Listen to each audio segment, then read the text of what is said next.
আসসালামু আলাইকুম। ভারতের আনন্দবাজার পত্রিকা একটি নিউজ করলো, সেটা হচ্ছে বন্দীদের ভারতে পাঠাতেন হাসিনা, গুম কাণ্ডে দিল্লির যোগ খুঁজে পেল মোহাম্মদ ইউনূসের তদন্ত কমিশন। আমরা যদি একটু বিস্তারিত পড়ি, শেখ হাসিনা প্রধানমন্ত্রী থাকাকালীন বাংলাদেশে অপরাধে অভিযুক্ত অনেককে গ্রেপ্তার না করে গুম করে দেওয়া হতো। ক্ষমতা আসার পর এই অভিযোগ তুলেছে মোহাম্মদ ইউনূসের অন্তর্বর্তী সরকার। এবার তাদের তদন্ত কমিশন সেই সমস্ত গুমের ঘটনায় প্রতিবেশী ভারতের যোগ রয়েছে বলে অভিযোগ তুলল। বাংলাদেশের সরকারি সংবাদ সংস্থা বিএসএস এই খবর প্রকাশ করেছে।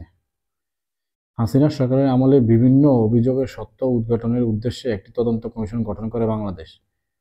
সুপ্রিম কোর্টের অবসরপ্রাপ্ত বিচারপতি মঈনুল ইসলাম চৌধুরীর নেতৃত্বাধীন 5 সদস্যের কমিশন সম্প্রতি একটি রিপোর্ট তুলে দিয়েছে অন্তর্বর্তী সরকারের প্রধান উপদেষ্টা ইউনূসের হাতে। হাসিনার আমলে গুমের ঘটনাগুলিতে ভারতের যোগের কথাই শুধু নয়, ওই রিপোর্টে দাবি করা হয়েছে এখনও কিছু বাংলাদেশি বন্দী ভারতের জেলে আটকে থাকতে পারে। দেশের আইন মহলে এই ধরনের গুজব চালু আছে বলে তদন্ত কমিশন দাবি করেন।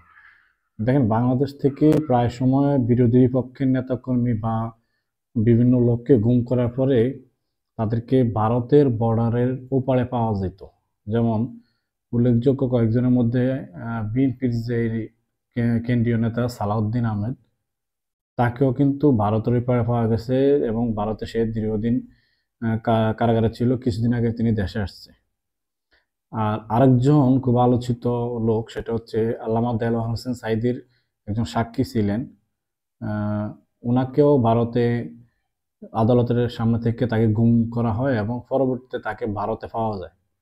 শুক্ররঞ্জন বালী, আপনারা অনেকেই তার নাম শুনে থাকছেন। শুক্ররঞ্জন বালী, তাকেও কিন্তু আদালতের সামনে থেকে গুম করা হয় এবং পরবর্তীতে ভারতে পাওয়া যায় তাকে।